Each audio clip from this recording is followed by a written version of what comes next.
नमस्कार प्यारे बच्चों, स्वागत है इंट्रोडक्शन लेक्चर्स की इस नए वीडियो में। आज हम जो है प्रकाश विद्युत उत्सर्जन के नियम के बारे में चर्चा करेंगे। इससे पहले मैंने अपने लेक्चर में बताया था लेनार्ड का एक्सपेरिमेंट। लेनार्ड के प्रयोग के द्वारा हमको जो है कुछ विशेष प्रकार के निष्कर्ष प्राप्त हुए, जिनको लेनार्ड और मिलिकॉन नाम के जो वैज्ञानिक है उन्होंने प्रकाश विद्युत उत्सर्जन के नियम के नाम से उसको जो है प्रूफ किए। क्योंकि प्रकाश विद्युत उत्सर्जन के नियम जो है लेनार्ड के प्रयोग के द्वारा जो निष्कर्ष प्राप्त हुए उन्हीं से संबंधित है।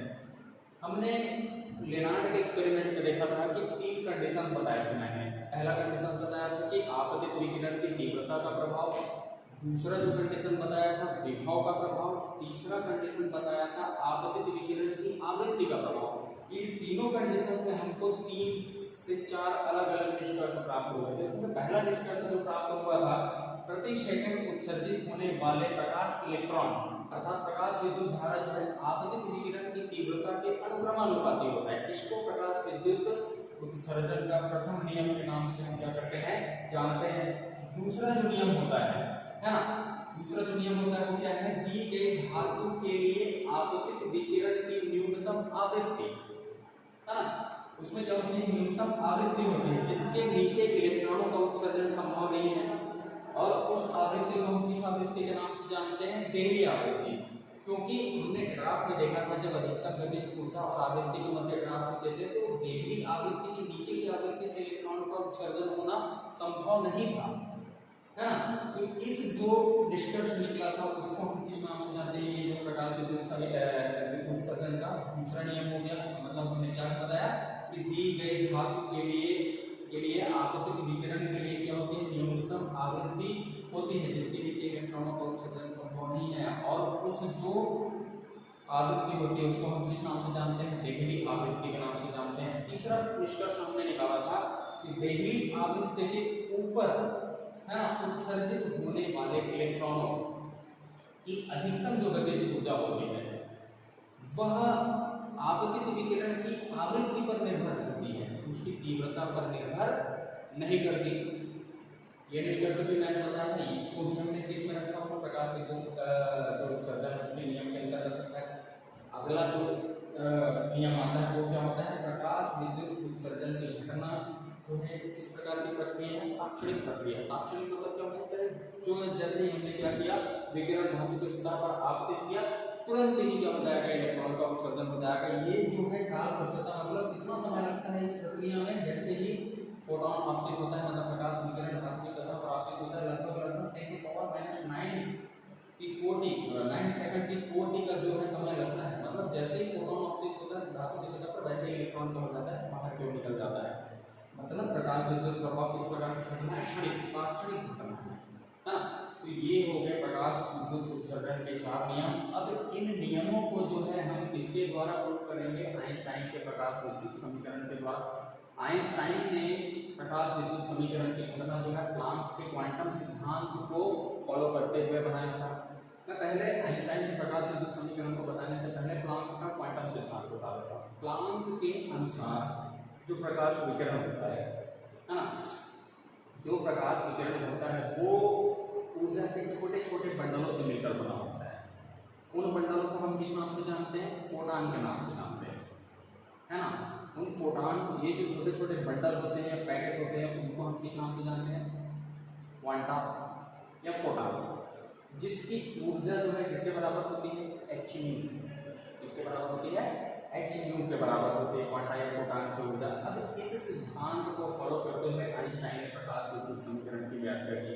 तो हमको पता है फोटॉन की ऊर्जा कितनी होती है, hν होती है। हम क्या करते हैं, एक धातु का प्लेट ले लेते हैं, है ना, और जैसे ही उस पर क्या करते हैं, एक विकिरण आपतित करते हैं, फोटॉन आपतित करते हैं, है ना। तो वो फोटॉन जो है, फोटॉन का जो ऊर्जा होता है hν, वो इलेक्ट्रॉन जो होता है धातु की सतह वो क्या कर लेता है, अवशोषित कर लेता है। हाँ, जैसे ही जो है ऊर्जा इलेक्ट्रॉन अवशोषित करता है वह ऊर्जा 2 भागों में बढ़ जाता है। कितने भागों में बढ़ गया, 2 भागों में। पहला भाग का नाम क्या है, इस इलेक्ट्रॉन को धातु की सतह से बाहर निकालना। इस फोटॉन की ऊर्जा के एक भाग क्या काम कर रहा है, इलेक्ट्रॉन को धातु की सतह से बाहर निकालने का काम कर रहा है। अब जैसे ही इलेक्ट्रॉन धातु की सतह से बाहर निकलेगा, भाई उसको गति करने के लिए क्या चाहिए? ऊर्जा चाहिए, है ना। तो जैसे ही उस यहाँ पर सतह पर इलेक्ट्रॉन आता है, बाहर की ओर निकलता है, तो उसको गति करने के लिए क्या चाहिए जाता है? ऊर्जा। तो ऊर्जा का दूसरा भाग जो है वो किसमें परिवर्तित हो जाता है? उस इलेक्ट्रॉन को गतिज ऊर्जा प्रदान करने में क्या हो जाता है? व्यय हो जाता है। मैंने यहाँ पर वही चीज लिख दिया है, पॉइंट अगर आप नोट करना चाहते हो तो पहला भाग जो है ऊर्जा का किसमें व्यय हो गया? धातु को सतह से बाहर निकालने में, अर्थात किसके बराबर होता है? कार्यफलन के बराबर हो गया। दूसरा जो भाग होता है किसके बराबर हो जाता है? गतिज ऊर्जा प्रदान करने के लिए, है ना। तो वो गतिज ऊर्जा कितना होगा? मान लीजिए इलेक्ट्रॉन को प्रदान की गई अधिकतम गतिज ऊर्जा, यदि इलेक्ट्रॉन का द्रव्यमान m है और उसको प्रदान किया है, तो उसका जो वेग है, मैक्सिमम वेग वो कितना v है, तब के कंडीशन में क्या हो जाएगा? k मैक्सिमम बराबर 1/2 mv मैक्सिमम का स्क्वायर, है ना। अब मैं बताता हूँ ऊर्जा संरक्षण के नियम से, ऊर्जा संरक्षण के नियम से। अब देखिए ऊर्जा संरक्षण के नियम से क्या हो गया? ये जो ऊर्जा है, इन दोनों ऊर्जाओं में जो परिवर्तन होगा इन दोनों के योगफल के बराबर होगा, क्योंकि ये ऊर्जा इन दोनों में बढ़ गया, है ना। मतलब हम कह सकते हैं ऊर्जा संरक्षण के नियम से क्या हो जाएगा? जो विकिरण की ऊर्जा है या फोटॉन की ऊर्जा है, वो धातु के कार्यफलन और इलेक्ट्रॉन को प्रदान की गई अधिकतम गतिज ऊर्जा के योगफल के बराबर होता है। मतलब क्या हो जाएगा? H that is equals to 1/2 mv maximum का स्क्वायर प्लस, है ना। ये हो गया फाइन ऑफ इसको फाइन ऑफ, ठीक है। चलिए अब ये हो गया इक्वेशन नंबर फर्स्ट मान लेते हैं इसको, ठीक है। अब या फिर इसको थोड़ा सा चेंज कर लेते हैं, इक्वेशन नंबर फर्स्ट को एक काम करता हूँ मैं, 1/2 mv मैक्सिमम का square that is equal to h nu minus phi of को इधर पर शामिल करके, अब इसको मान लेते हैं इक्वेशन नंबर फर्स्ट, है ना। अब इससे आगे हम जाते हैं, एक कंडीशन आता है। चलिए देखिए, यदि मान लीजिए nu is equal to nu nought, मतलब मैं कह सकता हूँ कि जो विकिरण की आवृत्ति है ना, वो जो है देहली आवृत्ति के बराबर हो जाए। इसके बराबर हो जाए? देहली आवृत्ति के बराबर हो जाएगा। इस स्थिति में 1/2 mv मैक्सिमम का स्क्वायर, मतलब इलेक्ट्रॉन की जो गतिज ऊर्जा है वो कितनी हो जाएगी? शून्य हो जाएगी। अब यदि इलेक्ट्रॉन की गतिज ऊर्जा शून्य हो गई, तब समीकरण 1 से क्या हो जाएगा? समीकरण 1 से 0 बराबर हो जाएगा h nu minus phi nought, या फिर phi nought is equal to h nu, ठीक है। या फिर सॉरी h nu नॉट, यदि जो है न्यू के प्लेस में हमने क्या रख दिया? न्यू नॉट रख दिया यहाँ पे, क्योंकि न्यू किसके बराबर हो गया? जो विकिरण की आवृत्ति है किसके बराबर हो गया? देहली आवृत्ति के बराबर। इस स्थिति में क्या हो जाएगा? mv स्क्वायर का मैक्सिमम का square that is equal to क्या हो जाएगा? 0। इस समीकरण 1 से क्या हो जाएगा? न्यू की जगह यहाँ से न्यू नॉट रख दिया, यहाँ पे h न्यू नॉट माइनस क्या हो गया? फाई। तो फाई बराबर कितना मिला? h nu not.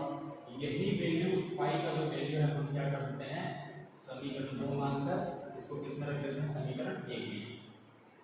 समीकरण 1 में फाई नॉट का मान रखने पर क्या हो जाएगा? 1/2 mv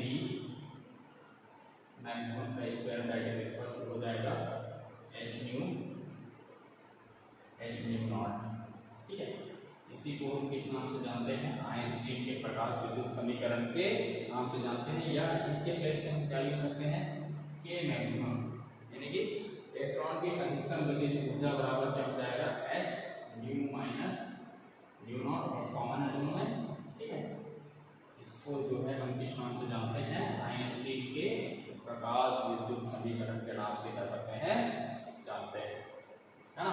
ये बहुत इंपॉर्टेंट टॉपिक है बोर्ड के लेवल से, है ना। कई बार पूछा गया हुआ क्वेश्चन है, जिसको अच्छे से स्टडी कर लीजिएगा, ध्यान से समझिएगा। एक बार फिर से मैं बता देना चाहता हूँ कि ऊर्जा का एक भाग जो है इलेक्ट्रॉन को धातु की सतह से हटाने में व्यय होता है, जिसको हम कार्यफलन के बराबर मान सकते हैं। दूसरा भाग जो है इलेक्ट्रॉन को गतिज ऊर्जा प्रदान करना है, मतलब क्या maximum is equal to 1/2 mv square mv maximum का स्क्वायर, अभी इन दोनों को योगफल जो किसके बराबर होता है, फोटॉन की ऊर्जा। ठीक है, अब एक कंडीशन ऐसा आता है कि nu is equal to nu nought, मतलब यदि हम क्या करते हैं, जो विकिरण की आवृत्ति है वो देहली आवृत्ति के बराबर हो जाता है। उस कंडीशन में क्या होता है कि इलेक्ट्रॉन को जो अधिकतम गतिज ऊर्जा होती है वो कितनी हो जाती है, शून्य हो जाती है ना।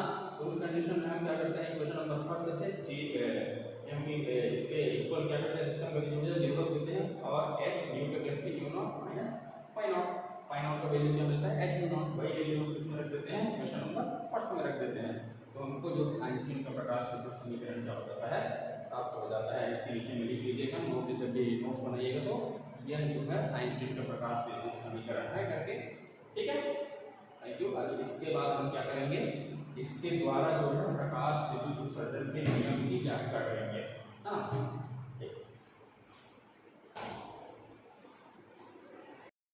बच्चों अब जो है अगला हेडिंग लिखिए, आइंस्टीन के प्रकाश विद्युत समीकरण की सहायता से प्रकाश विद्युत उत्सर्जन नियमों की व्याख्या। अभी मैंने बताया कि आइंस्टीन का प्रकाश विद्युत समीकरण जो है k maximum that is equal to h nu minus q nought, इसको अपन इक्वेशन थर्ड मान लिए। अब इस समीकरण की सहायता से हमको क्या करना है, प्रकाश विद्युत उत्सर्जन के नियमों की व्याख्या करनी है। मैंने बताया था प्रकाश विद्युत उत्सर्जन के 4 नियम बता दिए थे। अब उस समीकरण की सहायता से हमको क्या करना है, उसको डील करना है। तो देखिए फर्स्ट कंडीशन मैं बताता हूँ कि इसमें एक्चुअल में होता क्या है, एक फोटॉन जो है एक ही इलेक्ट्रॉन को अपनी संपूर्ण ऊर्जा देता है ना। एक फोटॉन जो है क्या करेगा, एक इलेक्ट्रॉन को अपनी क्या दे देता है, संपूर्ण ऊर्जा दे देता है। मतलब जितनी मात्रा में फोटॉन आपतित होंगे वो जितने फोटॉन धातु की सतह पर आपतित होंगे वो उतने ही इलेक्ट्रॉनों को क्या करेंगे, अपनी ऊर्जा देते जाएंगे। जैसे 1 2 3 4 5 मतलब 5 अगर फोटॉन आपतित हो रहा है तो 5 इलेक्ट्रॉन को अपनी ऊर्जा देंगे, है ना। तो इस प्रकार से हम कह सकते हैं कि फोटॉनों की संख्या बढ़ने के साथ साथ जो है उत्सर्जित होने वाले इलेक्ट्रॉनों की संख्या भी क्या होती जाएगी, बढ़ती जाएगी। इसी के आधार पर हमने क्या देखा था, जो प्रकाश विद्युत प्रभाव प्रकाश विद्युत उत्सर्जन का जो पहला नियम है, प्रति सेकंड उत्सर्जित होने वाले फोटो इलेक्ट्रॉनों की संख्या जो है किसके समानुपाती होता है, प्रकाश के तीव्रता के समानुपाती होता है। क्योंकि जितनी मात्रा में हम जो है प्रकाश को बढ़ाते जाएंगे या विकिरण को बढ़ाते जाएंगे उतनी ही मात्रा में क्या होते जाएंगे, इलेक्ट्रॉन जो है उत्सर्जित होते जाएंगे। अगले स्टेज में मैं पहुंचता हूँ कि देखिए अगर मान लीजिए हम कहते हैं इसी क्वेश्चन नंबर 3 से ये वाला जो कंडीशन है ना, वहां पे देखिए यदि new is less than new not, अगर इसका जो वैल्यू है उससे कम हो जाए तो इस कंडीशन में गतिज ऊर्जा का मान क्या आएगा, नेगेटिव। अगर जो विकिरण की आवृत्ति है वो देहली आवृत्ति के से क्या हो जाता है, कम हो जाता है, उस स्थिति में अधिकतम गतिज ऊर्जा जो है क्या आएगा, नेगेटिव आ जाएगा, है ना, जो कि एक इलेक्ट्रॉन के लिए संभव नहीं है ना। अब यदि इलेक्ट्रॉन की गतिज ऊर्जा नेगेटिव होती है, वो संभव नहीं है व्यवहार में, तो मतलब हम कह सकते हैं कि एक धातु के लिए क्या होता है, आपतित विकिरण के लिए क्या होता है, एक न्यूनतम आवृत्ति का विकिरण आवश्यक होता है। वह न्यूनतम आवृत्ति एक्चुअल में क्या कहलाता है, देहली आवृत्ति कहलाता है। तो प्रत्येक विकिरण के लिए क्या होता है, इलेक्ट्रॉन उत्सर्जन के लिए न्यूनतम आवृत्ति का जो विकिरण आवश्यक होना चाहिए, तभी जो है इलेक्ट्रॉन का उत्सर्जन क्या होगा, संभव होगा। ये हो गया दूसरे नियम का सत्यापन। तीसरे नियम में चलते हैं। देखिए ये कांस्टेंट राशि है, प्रत्येक धातु के लिए देहली आवृत्ति जो है निश्चित होगा। दूसरा चीज h प्लैंक नियतांक है, दोनों कांस्टेंट है, तो हम कह सकते हैं कि k maximum is directly proportional to nu. मतलब ये जो k मैक्सिमम है, इलेक्ट्रॉन की अधिकतम गतिज ऊर्जा है, और इसके समानुपाती है विकिरण की आवृत्ति, और यही जो क्या है, थर्ड नियम है। ठीक है, अब देखिए चौथा नियम, प्रकाश विद्युत उत्सर्जन में क्या होता है कि जो फोटॉन और इलेक्ट्रॉन दोनों के मध्य जब प्रत्यास्थ संघट्ट होता है तब की कंडीशन में क्या होता है, फोटॉन अपनी ऊर्जा किसको दे देता है, इलेक्ट्रॉन को। ये एकदम क्षणिक प्रक्रिया, तत्काल प्रभाव वाला प्रक्रिया है, इसी कारण इसको बोला जाता है जैसे ही फोटॉन इलेक्ट्रॉन पर आपतित होगा वो तुरंत ही इससे ऊर्जा लेकर क्या हो जाएगा, धातु की सतह को छोड़कर निकल जाता है। इसलिए इसको किस प्रकार की घटना कहा गया है, तात्क्षणिक घटना या तात्क्षणिक प्रक्रिया के रूप में क्या किया जाता है, प्रकाश विद्युत प्रभाव को जाना जाता है। तो इस प्रकार हम क्या कर सकते हैं, आइंस्टीन के प्रकाश विद्युत समीकरण की सहायता से प्रकाश विद्युत उत्सर्जन के नियमों की क्या कर सकते हैं, व्याख्या कर सकते हैं।